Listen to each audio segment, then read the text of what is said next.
Fala pessoal, beleza? Hoje dia 13 de abril, terça-feira. Bora fazer mais um fechamento aí para vocês, começando aqui pelo índice, depois passando para o dólar.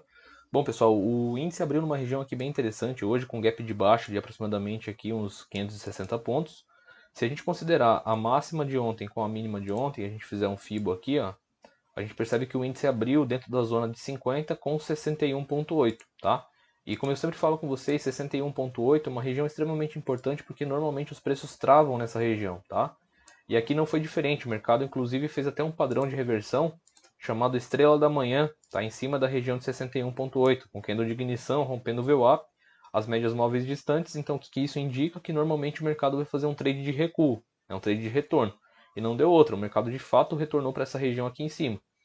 Como eu disse para vocês, as médias estão descendentes, né? Eu não gosto de operar contra o movimento de médias móveis, a não ser que seja um trade realmente de assimetria. E o mercado, inclusive, acabou recuando, galera, para a mesma região de trava, né, do dia de ontem. A gente percebe que essa região aqui, ó, do dia de ontem, onde eu tinha desenhado várias setas aqui de interferência vendedora para vocês, né? Hoje, tá? A gente percebe que essa mesma região teve influência aqui no preço. Então o mercado foi lá, fechou o gap, né? Aqui basicamente ele tinha fechado o gap nessa região, testou aqui a linha d'água, encostou, deixou sombra, entrou fluxo vendedor e o mercado impulsionou de novo, tá, para a mesma região aqui do 61,8. Entretanto, é interessante notar que aconteceu o seguinte: o mercado nesse segundo fundo, ele fez um segundo fundo maior que o fundo anterior, tá? O que isso indica? Indica que os compradores estão predominando essa região e não deixaram realmente os vendedores empurrarem o preço para baixo dessa região. Tanto é que o mercado recuou de novo para cima, impulsionaram para baixo e mais uma vez aqui ó, a gente percebe que os topos estão cada vez o quê? Estão cada vez maiores que os topos anteriores. Então isso indica que os compradores estão rejeitando a queda nessa região. Tem mais compradores do que vendedores, eles estão impulsionando os preços para cima, certo? Então isso daqui já começa a caracterizar o quê? Uma LTA, beleza? E em contrapartida, a gente consegue perceber também que lá na parte de cima ó, tem esse topo, tem esse topo, tem esse topo. Então o que os vendedores estão fazendo?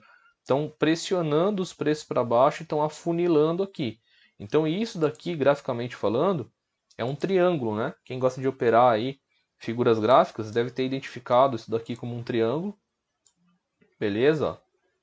Deixa eu colocar numa grossura diferente aqui para vocês verem. Olha lá. Esse aqui é um triângulo simétrico.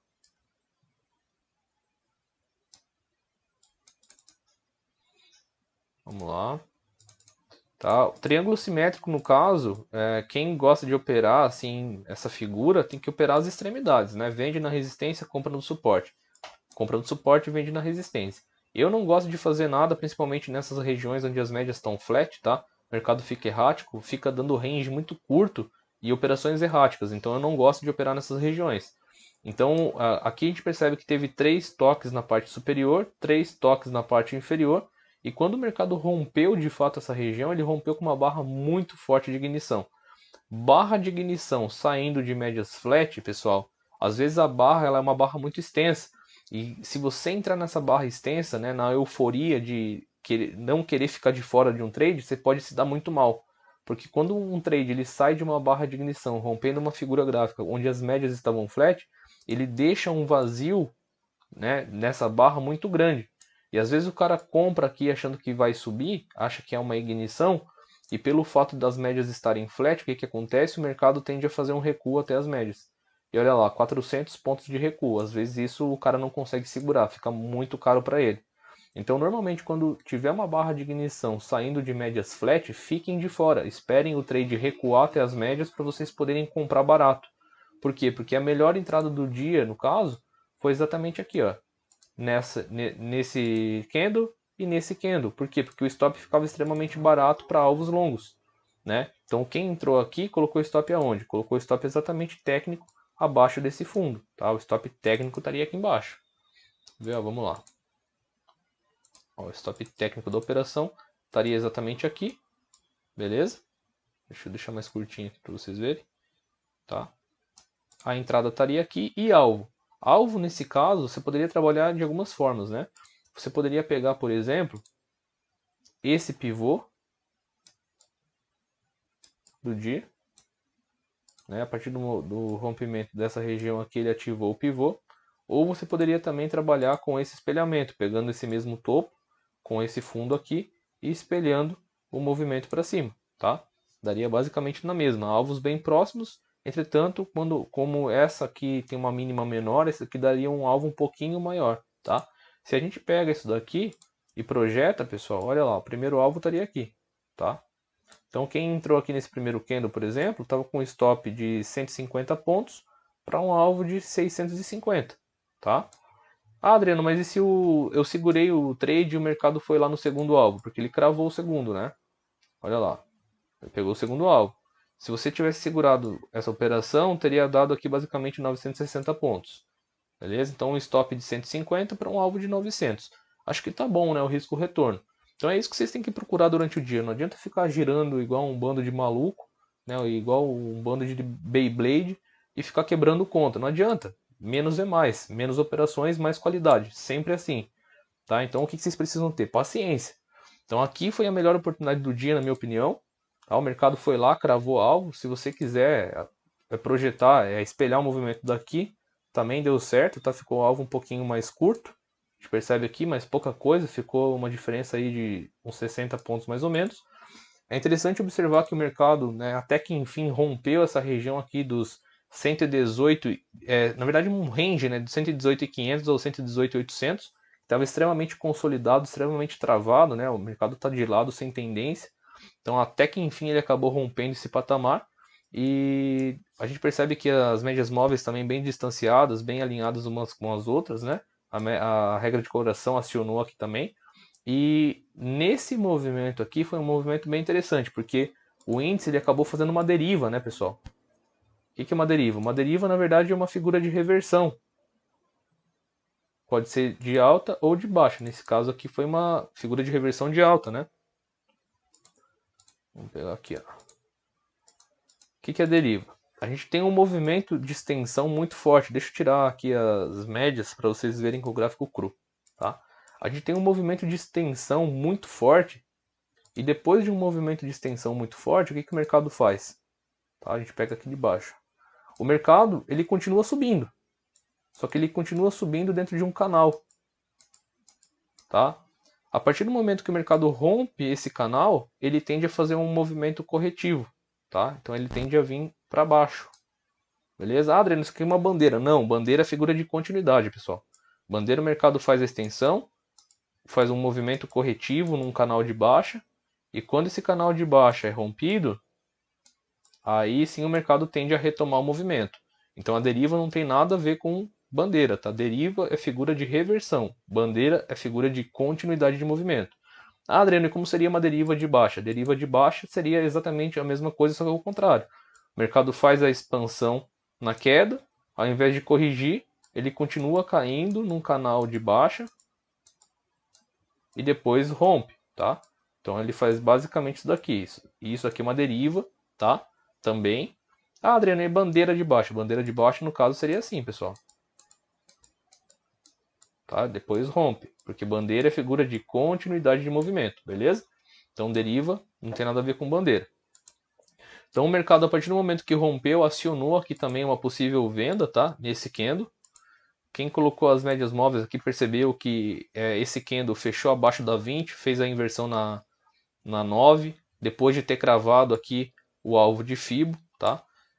Quem quis trabalhar aqui com as caixinhas também poderia ter trabalhado esse range aqui projetando para baixo, tá? A gente percebe que o mercado cravou aqui, então daria uma venda, pelo menos com alvo na 50, né?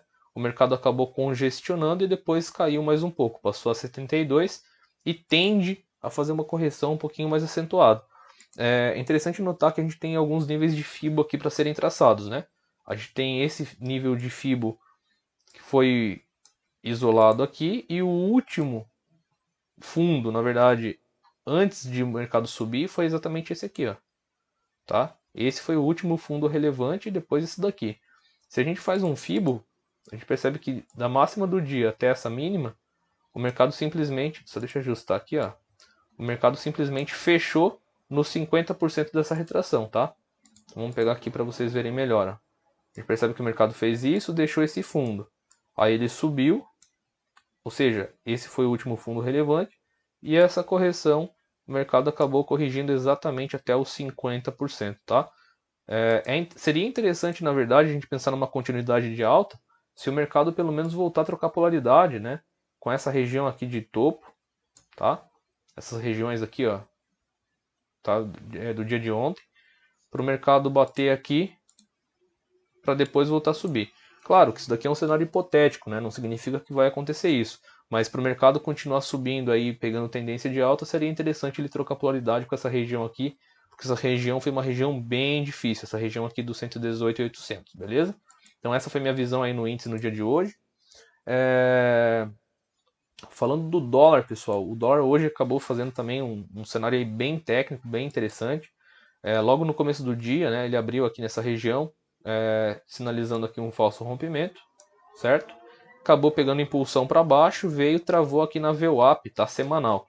Essa VWAP semanal também o dólar acabou fazendo um padrão aqui de estrela, tá, da manhã, exatamente aqui em cima da média da VWAP semanal, tá? Essa região, inclusive, foi uma região de retração de 50%, tá? Então, aqui a gente tinha confluência de ser 50% dessa retração, mais VWAP semanal, mais figura de reversão e mais, tá, essa região aqui de fundo, de suporte que acabou impactando aqui o preço. Então aqui a gente tinha 4 fatores pelo menos de confluência para que o mercado revertesse o movimento. E não deu outro, o mercado de fato acabou pegando força aí na compra e jogou os preços para cima, tá?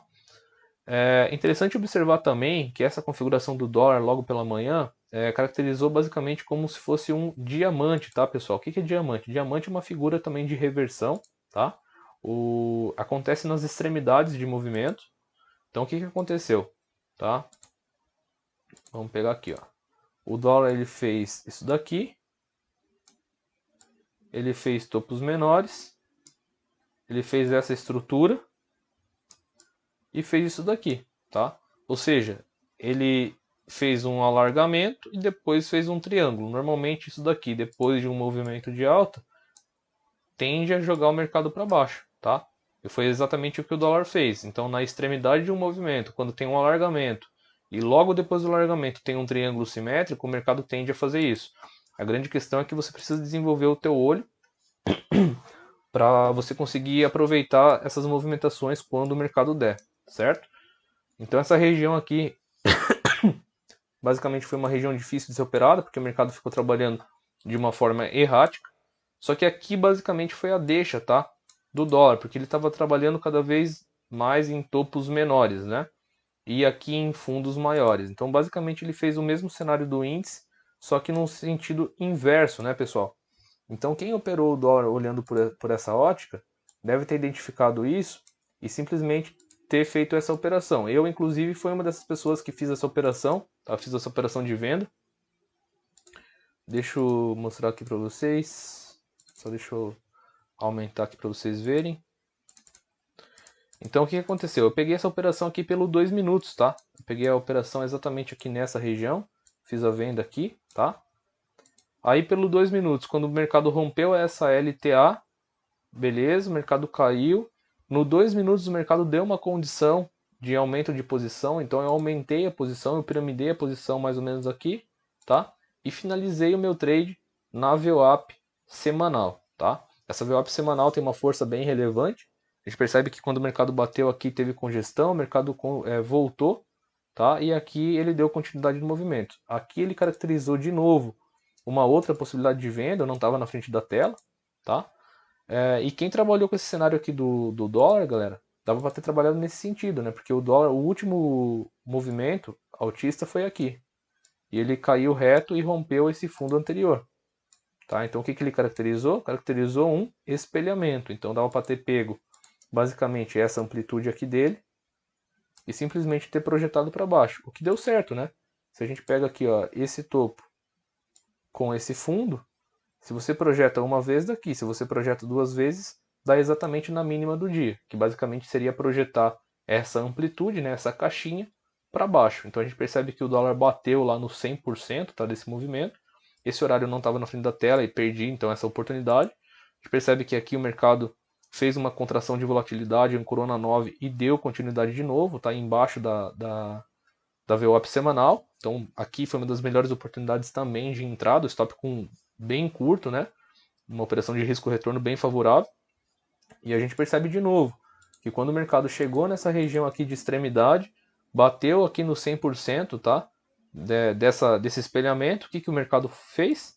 Fez o padrão aqui de estrela, tá? Então ele fez a estrela e o mercado reverteu de novo, tá?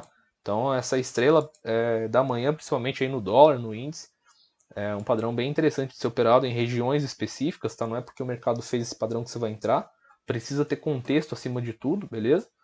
E aqui, a partir do momento que a gente faz essa extensão, né, do mercado, essa linha de tendência, né, que estava trabalhando aqui dentro do triângulo, a gente percebe que o mercado fez mais um toque aqui, tá? E quando o mercado rompeu essa linha, galera, o que o mercado fez? Ele fez uma troca de polaridade, né?